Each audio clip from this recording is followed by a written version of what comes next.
Ya, selamat pagi pemirsa dokter dimanapun Anda berada. Saya Dr. Bayi Abidin. Selama 30 menit ke depan kita akan ngobrol-ngobrol mengenai gizi, ya terutama gizi pada penyakit jantung koroner. Ya pemirsa tentunya sudah tahu penyakit jantung koroner adalah penyakit yang mengenai pembuluh darah pada jantung. Nah tentunya faktor gizi menjadi satu hal yang perlu sekali diperhatikan oleh pemirsa supaya jantungnya tetap sehat. Saya tidak sendiri, saya ditemani dengan seorang dokter spesialis gizi klinik yaitu Dr. Eki M. Raharja dari Rumah Sakit Royal Taruma, Jakarta, dok ya. Oke, selamat pagi Dr. Eki. Terima kasih sudah hadir di acara Halo Dokter ini, dok. Ini tadi kan kita bicara mengenai penyakit jantung koroner. Kemudian saya juga menekankan bahwa faktor gizi menjadi satu hal yang perlu diperhatikan nih, dok. Ini kan kalau gizi, kalau kita bicara gizi kan ini mulai kita dilahirkan, ini kita sudah mulai makan nih, dok. Betul. Sampai nanti kita kembali dipanggil oleh Sang Pencipta nih, dok. Nah ini sebenarnya faktor gizi ini kaitannya seperti apa nih, dok? Iya sih, sebenarnya yang selalu berhubungan dengan kita setiap hari kan mulai dari masih dalam kandungan, itu kan makanan ya. Begitu kita lahir, kita kan dapat air susu ibu. Nah kalau kita perhatikan, air susu ibu tuh komponennya yang paling banyak apa sih? Lemak. Komponen 48% lemak, 48%. Nah menjadi pertanyaan buat kita, loh, kita kan dianjurkan makan lemak di bawah 30% untuk mencegahnya jantung koroner, gitu kan? Kalau gitu salah dong. Enggak salah, karena Tuhan tahu baik itu lambungnya kecil, daya tampungnya sedikit kan, paling 30 cc, ya kan? Dia butuh densitas kalori yang tinggi. Jadi sebetulnya sejak masih bayi mendapat air susu ibu, itu lapisan lemak tipis di pembuluh darah kita sudah mulai ada lah pasti, gitu kan? Cuma masalahnya apakah lapisan lemak tadi terus menumpuk menjadi aterosklerosis. Nah itu kaitannya dengan gaya hidup kita kemudian hari. Nah ini kalau kita bicara tadi kan mengenai makanan itu ada komponen tadi disebutkan, ada karbohidrat, ada lemak, kemudian ada protein, ada yang lain-lainnya, dok. Nah ini dari semua ini mana yang menjadi concern atau perhatian kita, dok, untuk terutama untuk penyakit jantung koroner, dok? Ya yang selalu menjadi perhatian kita adalah selalu orang takut makan apa, kolesterol katanya kan. Kolesterol, jangan makan kolesterol sampai ada pasien juga begitu, anak yang masih itu umur 5-6 tahun semestinya dia membutuhkan, ibunya jangan dok, jangan dikasih telur, nanti kolesterol. Padahal dia butuh sekali kolesterol. Kolesterol itu sama nggak dengan lemak, dok? Nah itu yang pertanyaan itu sering ditanyakan, dikira kolesterol itu lemak, bukan. Lemak trigliserida kita bilang kan, ikatan asam lemak dengan gliserol dengan 3 asam lemak gitu kan ya. Tapi kalau kolesterol beda, dia punya intinya kalau dari medis dia ada dehidrofenantrin, ciklofentano dehidrofenantrin. Jadi kolesterol nggak bisa dibakar. Kita olahraga gimana pun kolesterol nggak bakal bisa dibakar. Yang dibakar adalah lemak untuk energi. Jadi kolesterol itu beda. Dia boleh kita terjemahkan sebagai komponen berlemak lah, bukan lemak.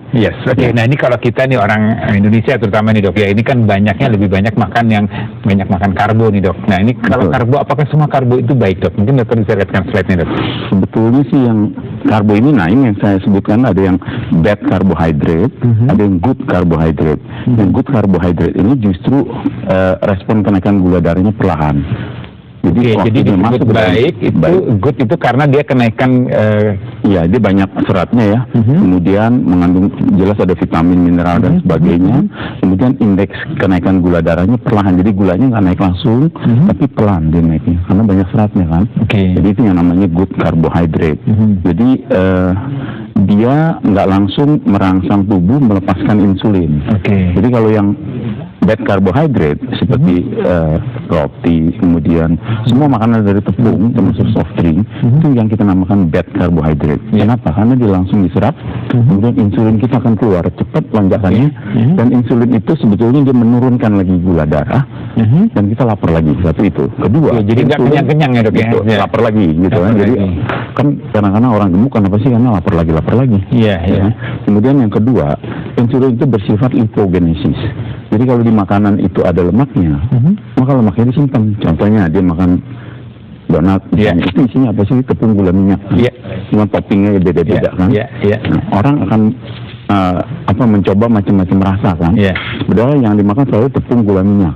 Itu merangsang keluarnya insulin cepat, minyaknya hipogenesis. Jadi artinya itu bad dan good itu perbedaan di situ dok ya. Jadi kalau kita lihat gambar ini yang disebut good itu ada itu dok, gandum ya dok ya, roti gandum, oatmeal, kemudian sayuran dan buah-buahan, itu mengandung karbohidrat tapi jenisnya adalah good carbohydrate. Ya, artinya yang bad itu ada roti dan ya, jadi kita sudah lihat itu ya tadi bahwa memang ada karbohidrat atau kita harus pilih-pilih nih karbohidrat yang artinya kan yang good yang bad boleh juga dikonsumsi nggak dok ya? Sebenarnya saya nggak pernah bilang ini nggak boleh itu nggak boleh, tapi batasi. Karena ini bad. Jadi sebetulnya yang bad itu ya cukup kita menyicipi aja lah. Jangan ada yang makan kue sus 14 biji. Iya lah, itu pasien. Itu pasti. Bad carbohydrate. Saya nggak makan nasi loh dok, tapi saya makan kue sus 14 biji sekali makan. Nah itu lebih bagus makan nasi. Tapi jeleknya apa, nasi kita itu semi tepung. Lihat nasi kita sekarang semua pulen. Ya kan? Apa artinya? Lapisan luar dari beras, butiran beras itu udah dibuang semua. Tinggal yang tengahnya yang putih. Itu karbohidrat. Bikin dia pulen ya. Karbohidrat kalau dipanaskan dia lengket pulen. Nggak ada yang nggak pulen kan. Padahal nasi yang betul yang zaman saya dulu. Kalau saya makan harus minum sama air dorong baru turun. Karena berasnya Tapi nggak ada gitu. Ya jadi untuk misalnya dokter nih tadi dokter Eki sudah menceritakan bahwa memang pemilihan karbohidrat ini juga perlu ya untuk kesehatan kita. Nah, berikutnya nih dok, tadi kan kita bicara lemak ini biasanya kalau makanan orang Indonesia juga utamanya kan banyak yang digoreng-goreng menggunakan minyak. Ini bagaimana pemilihan minyaknya? Itu sering orang bilang jangan goreng-goreng. Boleh, kita butuh lemak tetap. Yang nggak boleh itu berlebihan. Ya itu ada patokan di atas jumlah wajar. Jangan semua makanan santan yang berlebihan. Waktu lagi lebaran tuh. Lagi hari raya hari itu biasanya lupa dengan itu kita mesti batasi. Caranya gimana sih? Caranya kita memang makanan-makanan berlemak itu kita harus pandai-pandai milih. Yang ini digoreng, ini enggak, misalnya gitu kan. Nah kalau minyak itu ada berapa banyak sih dok? Nah minyak itu ada sebenarnya ada yang bilang lemak jenuh.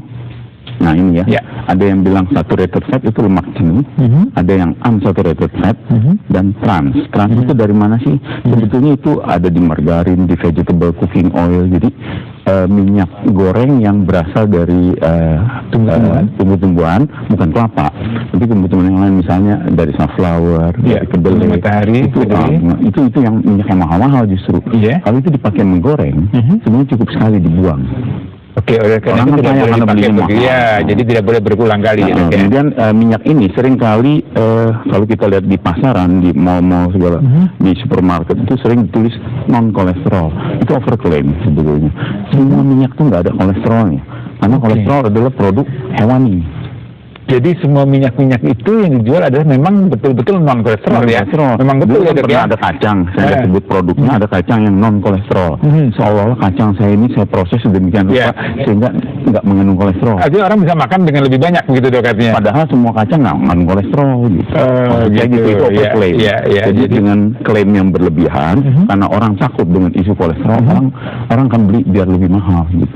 Biar mahalan dia beli gitu. Nah ini yang saturated, unsaturated sama trans. Trans itu yang di margarin segala itu karena pengaruh dari hidrogenasi, dia akan berubah strukturnya menjadi lemak trans. Lemak trans ini sebetulnya lebih jahat dari lemak jenuh, misalnya di mayones, di margarin. Itu banyak sekali mengandung lemak trans. Jahatnya karena banyak yang dipakai berulang. Ini jahatnya menghambat clearance daripada kolesterol. Kolesterol kan bisa dibawa masuk ke hati, dibersihkan clearance buat empedu segala gitu kan. Nah ini menghambat masuknya interaksi antara lemak tadi dengan reseptor yang ada di liver. Nah, itu yang bahaya itu lemak trans ya. Nah jadi kalau dari tiga ini mungkin pemirsa juga bertanya-tanya nih dok, saya mau ke supermarket, saya mau beli minyak. Nah ini bagaimana memilihnya dok? Ini kan banyak sekali dijajakan situ. Kalau lemaknya jenuh tuh kelihatan tuh buat goreng itu lebih bagus yang jenuh sih karena nggak berubah ya. Buat menggoreng lebih baik yang jenuh. Jadi bentuknya seperti apa nih dok? Kalau yang bisa terlihat dengan kasat mata nih dok. Di supermarket tuh kita lihat warnanya putih gitu kan di dalam kemasannya itu ya. Kayaknya membeku ya. Oke, Jadi kalau dalam di suhu ruangan. dia membeku. Oke. Kalau yang tidak jenuh, dia nggak akan membeku, tetap cair. Jadi yang dipilih adalah membeku tadi dok ya? Kalau buat goreng. Kalau buat goreng Nah, ya. tapi Jadi kalau buat buat goreng. tumis segala macam, boleh aja pakai yang tidak jenuh. Oke, Karena betul. semua lemak jenuh maupun tidak jenuh kita butuh. Iya, iya, Ya kan? iya. Kemudian lemak trans itu kan tadi saya bilang banyak di mayonis. Bayangkan udang udah digoreng udah enak kan? Iya. Masih lagi mayonis. Boleh nggak kita makan? Boleh, asal jangan berlebihan.